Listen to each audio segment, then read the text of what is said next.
Hello అండి. Hello అండి, నమస్తే. మీ పేరు? నా పేరు దైనంపల్లి ప్రవీణ్ అండి. మాది ఏటూరు నాగారం మండలం, ములుగు జిల్లా. నాకు 105వ ర్యాంక్ రావడం జరిగింది మొన్న గ్రూప్ 1 సర్వీసెస్లో. ఆ ర్యాంక్ బేస్ చేసుకొని నాకు డిప్యూటీ సూపరింటెండెంట్ ఆఫ్ పోలీస్గా అపాయింట్మెంట్ జరిగిందండి. ఈరోజు హానరబుల్ సీఎం చేతుల మీదుగా తీసుకోవడం చాలా ఆనందంగా ఉంది. సో మీరు మీ యొక్క జర్నీ ఎలా స్టార్ట్ అయ్యింది? మీ యొక్క ఫ్యామిలీ బ్యాక్గ్రౌండ్ ఏంటి? మీకు ఎవరి నుండి ఎక్కువ సపోర్ట్ ఉంది? ఈ జర్నీ దాదాపు ఇక 8 సంవత్సరాల క్రితం స్టార్ట్ అయిందండి. అన్ఫార్చునేట్లీ నా చిన్నప్పుడే మా అమ్మ నాన్న చనిపోయారు. నన్ను అన్నీ అయి పెంచింది మా నానమ్మ. నన్ను అన్నీ అయి పెంచింది. మా నానమ్మే చిన్నప్పటి నుండి మమ్మల్ని పెంచి తనకు వచ్చే పెన్షన్ డబ్బులతో తను ఒక గ్రామ పంచాయతీలో ఒక సఫాయి కార్మికురాలుగా పనిచేసేది. ఆమెకు వచ్చే ఒక 2000, 3000 డబ్బులతోటి మాకు డబ్బులు పంపించేది. అండ్ ప్రభుత్వ సంస్థలు మాకు తోడై ఉన్నాయి. ఆ ప్రభుత్వ సంస్థలలోనే నేను కానీ మా తమ్ముడు కానీ చదువుకోవడం జరిగింది. ఈరోజు చదువుకొని తమ్ముడు తెలంగాణ ట్రైబల్ వెల్ఫేర్ డిపార్ట్మెంట్లో జూనియర్ అసిస్టెంట్గా పనిచేస్తున్నాడు. అండ్ నేను గ్రూప్ 1లో డిఎస్పీగా పనిచేస్తున్నాను. Super successful story. First of all congratulations. ఎన్ని త్రూ అవ్వకపోతుంటే ఈ యొక్క ఇలా అపాయింట్మెంట్ తీసుకునేటప్పుడు మీ కళ్ళల్లో వాటరే తెలుస్తున్నాయి. అవి నిలువెత్తి సాక్ష్యంగా నిలిచాయి. ఎన్ని త్రూ అవుతూ ఉంటారు. ఒక ప్రభుత్వ ఆర్గనైజేషన్స్ నుంచి హెల్ప్ తీసుకొని, పేరెంట్స్ లేకుండా నానమ్మ గారి హెల్ప్ ద్వారా, అంటే ఎక్కడైనా గివప్ చేసేద్దాం, నానమ్మను చూసుకోవడానికైనా గివప్ చేద్దాం అని అనిపించలేదా? గివప్ చేద్దామని అయితే అనిపించలేదండి. ఐ షల్ నెవర్ గివప్ అనే మోటోతోటే నేను ముందుకెళ్తుండే. మా నాన్నమ్మ కూడా ఏ రోజు నువ్వు ఇంటికి రావాలి, మమ్మల్ని చూసుకోవాలని ఏమంటుండే. నువ్వు ఆడనే ఉండు బిడ్డ, చదువుకో, ఏ గంజో ఏ చారో ఏ నీళ్లు పోసుకొని నేను అన్నం తింటా, నేను బతుకుతా, నేను నా పెన్షన్ డబ్బులతో నేను ఎట్లా కన్నా బ్రతుకుతా, పచ్చడి వేసుకొని తింటాను, కానీ నువ్వు చదువుకొని ఒక పెద్ద ఆఫీసర్గా నాలాంటి వాళ్ళకి నువ్వు చాలామందికి హెల్ప్ చేయాలని ఎప్పుడు మా నాన్నమ్మ మాకు సపోర్ట్ చేస్తూ ఉండే. ఈరోజు మా నాన్నమ్మ లేకపోతే, తెలంగాణ ప్రభుత్వ సంస్థ లేకపోతే, భారత రాజ్యాంగం లేకపోతే మేము లేమండి. ఓకే. అంటే చాలామంది కూడా పేరెంట్స్ ఉండి కూడా చాలామంది చదువుకోవట్లేదు, అక్కడి వరకు రావట్లేదు. లేకుండా కూడా ఎంత సాధించారంటే మీ యొక్క డిటర్మినేషన్కి hats off first of all. So నానమ్మ గారికి ఎలాంటి గిఫ్ట్ ఇవ్వబోతున్నారు వన్స్ ఇది తీసుకున్న తర్వాత? నేను అదే అన్నాను, గిఫ్ట్ ఏమివ్వాలి అని అంటే తను చెప్పిన మాట. చెప్పండి. ఏం అడగలే నేను. మీ పేరమ్మా? ఎల్లమ్మ. ఎల్లమ్మ గారు, దీంటిది సాధిస్తారు అనే నమ్మకం ఫస్ట్ నుంచి ఉందా మీకు? మీ ఉన్నది ఉన్నది. అంటే చుట్టుపక్కల వాళ్ళందరూ కూడా ఎందుకు ఇంకా దూరం పెట్టి తీసుకురమ్మని, జాబ్ చేయట్లేదా అని చాలామంది అంటూ ఉంటారు. అప్పుడు మీరేం సమాధానం ఇచ్చేవాళ్ళు? మరి రావద్దు, అక్కడనే చదువుకోవాలి అని చెప్పాను. ఓకే. అంటే వాళ్ళు ఏం సాధించాలనుకుంటున్నారో అనే దానికి, అంటే ఏం సాధించాలనుకుంటున్నారో మీకు క్లారిటీగా తెలియకపోవచ్చు, కానీ వాళ్ళ ఇష్టాన్ని సపోర్ట్ చేస్తున్నారు. అప్పుడు మీకు ఎలా అనిపిస్తుంది? వాళ్ళు అక్కడనే ఉండని, అట్టనే చదువుకొని ఏమన్నా ఉండని అని అన్నా. ఓకే. మీరు వచ్చిన పెన్షన్తో వాళ్ళు చదివించారు. ఇంకేమైనా చేసేవాళ్ళ? ఇంకేం పంచాలు పూల పని చేస్తే నెలకు 3000 వచ్చేది. అవి అన్నీ కలిపి హెల్ప్ చేసేవాళ్ళు. ఇద్దరు మనవాళ్ళు ఇప్పుడు మిమ్మల్ని తీసుకెళ్ళి ఎక్కడో కూర్చోబెట్టారు, ఎక్కడో నిలబెట్టారు. మీరు చేసిన త్యాగానికి నిలువెత్తు రూపాయలుగా నిలిచారు. మీకు ఎలా అనిపిస్తుంది? మంచి అనిపిస్తాను. అందుకే అనిపిస్తుంది. హ్యాపీయా? అది. ఏం గిఫ్ట్ కావాలి మన వాళ్ళ నుంచి?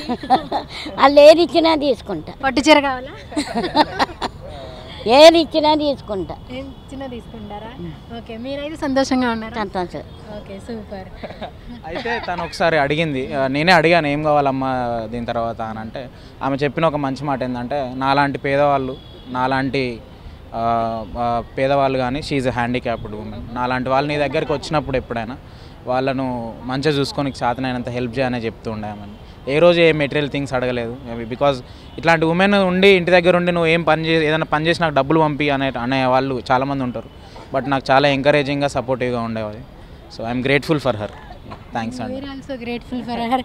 అలాంటి స్టోరీస్ ఎక్కడో విన్నమే కానీ ఫస్ట్ ఆఫ్ ఆల్ కళ్ళ ముందు చూస్తున్నాం, మీరు అనుభవించారు. సో మీరు నెక్స్ట్ స్టెప్ ఎలా ఉండబోతుంది? లైక్ ఎలా జర్నీ అనేది ఎలా ఉండబోతుంది? నాకు డిఎస్పీగా అలాట్మెంట్ జరిగిందండి. సో మనకు వచ్చే విక్టిమ్స్ చాలామంది 95% పూర్ బ్యాక్గ్రౌండ్ నుండి వస్తారు. వాళ్ళకి న్యాయం అందేలా నేను వర్క్ చేస్తాను. అండ్ హానరబుల్ సీఎం గారు చెప్పినట్టుగా ఆనరబుల్ డీజీపీ గారు చెప్పినట్టుగా ఫ్రెండ్లీ పోలీసింగ్ తెలంగాణలో ప్రమోట్ చేయడానికి నా వంతు కృషి నేను చేస్తానని కోరుకుంటున్నాను. Thank you so much. Thank you very much. అంటే మరొక మనవడు మనం చెప్పాలంటే ఆయన మనతో ఉన్నారు. సో సార్ మీరు చెప్పండి, మీకు ఎలా అనిపిస్తుంది? అంటే ఫుల్ సపోర్ట్ ఉన్న వాళ్ళు కూడా ఇంట్లో చాలా వరకు కూడా కొన్ని వాటికి ఎడిక్ట్ అయిపోయి సక్సెస్ అనేది మర్చిపోతూ ఉంటారు. సో మీకు ఎలా అనిపిస్తుంది? ప్రస్తుతం చాలా ఆనందంగా ఉంది. అంటే ఈ ఆనందం ఇప్పటిది కాదు, ఆల్మోస్ట్ 6-7 ఇయర్స్ అయింది. ఎవ్రీ ఇయర్ సెట్ బ్యాక్ చూసుకుంటూ ఫెయిల్యూర్ అవ్వకుంటూ.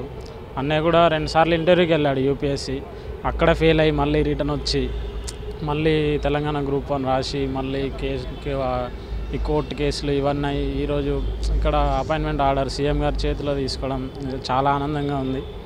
మీకు అర్థమవుతుంది ఆనందం. చాలా ఆనందంగా ఉంది. ఒక్కొక్కసారి అంటే బతుకుతే చాలమ్మా, చెప్పండమ్మా. అందులో చల్లగా బతుకుతే చాలు, నాకు నేను చచ్చేదాకా నాకు ఇక్కడ పోయి పెడితే చాలు, అంతే. ఇన్నాళ్ళు మీరు కంటికి రెప్పలా చూసుకున్నారు, మిమ్మల్ని వదిలేస్తారా? ఇక వదిలేయకపోయి వాళ్ళు మంచిగా చూడని చెడ్డే చూడని వాళ్ళ దయ. ఎప్పుడు కూడా ఈ కష్టం ఉంది అని ఎప్పుడైనా చెప్పారమ్మా, మాకు ఇలా కష్టం వస్తుంది అని ఎప్పుడైనా చెప్పుకోవడం పంచుకోవడం లాంటివి ఏం చేశారా? ఎవరికి చెప్పలేండి. చెప్పలేదమ్మా. ఓకే. సో ఇలాంటి ఒక కథ, అంటే ఇలాంటి ఒక నానమ్మ ఒక 3 కోట్లు పెట్టి సీటు కొన్నది అనే ఎలిగేషన్స్ వచ్చినాయి. సో అప్పుడు ఆ కథ, ఆ న్యూస్ విన్నప్పుడు మీకు ఎలా అనిపించింది? బాధ వేసిందండి. మేము సోమాజిగూడ ప్రెస్ క్లబ్లో కూడా మా పేరెంట్స్ ఇన్ ద సెన్స్ మా వెల్ విషర్స్ తోటి మేము మీటింగ్ పెట్టడం జరిగింది. ఆ రోజు ఈ ఫేక్ అలిగేషన్స్ అన్నిటినీ వీ హ్యావ్ కండెమ్డ్. సో నేను ఆ రోజు కూడా చెప్పాను, మాకు న్యాయస్థానం మీద నమ్మకం ఉంది, భారత రాజ్యాంగం మీద నమ్మకం ఉంది, రాజ్యాంగ హక్కుల్ని మేము ముందు యూజ్ చేసుకుంటూ ముందుకెళ్తామని. అండ్ ఈరోజు మాకు ఇంటరిమ్ ఆర్డర్ ద్వారా రిలీఫ్ దొరికింది. అండ్ తెలంగాణ గవర్నమెంట్ మాకు ఈరోజు అపాయింట్మెంట్ ఆర్డర్స్ ఇస్తుంది. చాలా హ్యాపీగా ఉందండి. ఎన్ని ఇయర్స్ నుంచి మీరు ట్రై చేస్తున్నారు? 8 years ప్రిపరేషన్ స్టార్ట్ అయింది, బట్ 6 years ఎఫెక్టివ్గా స్టార్ట్ చేశాను. యూపీఎస్సీలో ఇప్పటివరకు నేను 4 మెయిన్స్లు రాశాను, 2 ఇంటర్వ్యూలు ఇచ్చాను.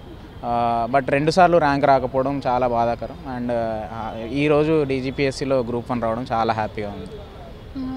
మీ యొక్క స్టోరీ విన్న మాకే చాలా హ్యాపీగా ఉంది, మీరు రిసీవ్ చేస్తుంటే. సరే, ప్రతి ఒక్కరు కూడా ఒక్కొక్క రిజెక్షన్కి ఆగిపోతూ ఉంటారు. మీకు అంటే లైక్ ఫైనాన్షియల్గా ఏం సపోర్ట్ లేదు, ఫ్యామిలీ పరంగా కూడా చాలా కొంచెం లోగానే ఉంది. వీటన్నిటిని ఎలా ఓవర్కమ్ చేశారు? ఆ స్ట్రాంగ్ మెంటాలిటీకి ఏంటి రీజన్ ఏంటి? అంటే నేను ఎంచుకున్న గమ్యము లక్ష్యము నాకు క్లారిటీ ఉంది. నా inspiration SR Shankaran IAS sir చాలా వర్క్ చేశారు ఏపీ గవర్నమెంట్లో, ఎస్సీ ఎస్టీ ఓబీసీ చాలామంది పేదవాళ్ళకు.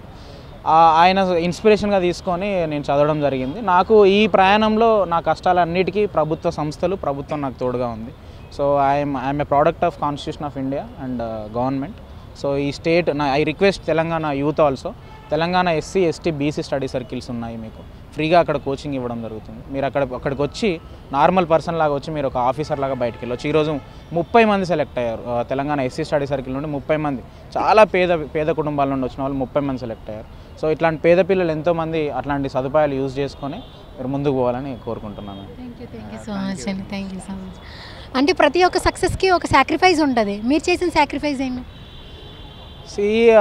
లైఫ్ అంతా నేను పక్కన పెట్టేశారా కెరియర్ కోసం? అలా అని అనను, బట్ నేను చెప్పుకునే మాట ప్రతి ఒక్కసారి మనసులో ఒక జనరేషన్ బాగుపడాలి అని అంటే, లేకపోతే ఒక సొసైటీలో ఒక పేద వర్గాల నుండి ఒకరు బయటికి రావాలంటే ఎవరో ఒకరు త్యాగం చేయాల్సిన అవసరం ఉంటుంది. త్యాగం చేయాల్సిన అవసరం ఒక ఫ్యామిలీలో ఒకరు త్యాగం చేసినట్టయితే ఒక జనరేషన్ బాగుపడే అవకాశం ఉంటుంది. సో నేను ఎప్పుడూ అది మనసులో అనుకునేవాడిని. సో మన ఫ్యామిలీలో ఇన్స్టాంట్ గ్రాటిఫికేషన్కి మనం పోకుండా, ఎక్కడ ఇన్స్టాంట్ ప్లెజర్స్ వైపు పోకుండా లాంగ్ టర్మ్ గోల్ పెట్టుకోవాలని చెప్పేసి అనుకొని సో కొన్ని త్యాగాలు చేశాను. ఆ త్యాగాల వల్ల ఈరోజు మంచి రిజల్ట్ వచ్చింది. ఐఎమ్ వెరీ హ్యాపీ అండి ఫర్ దట్.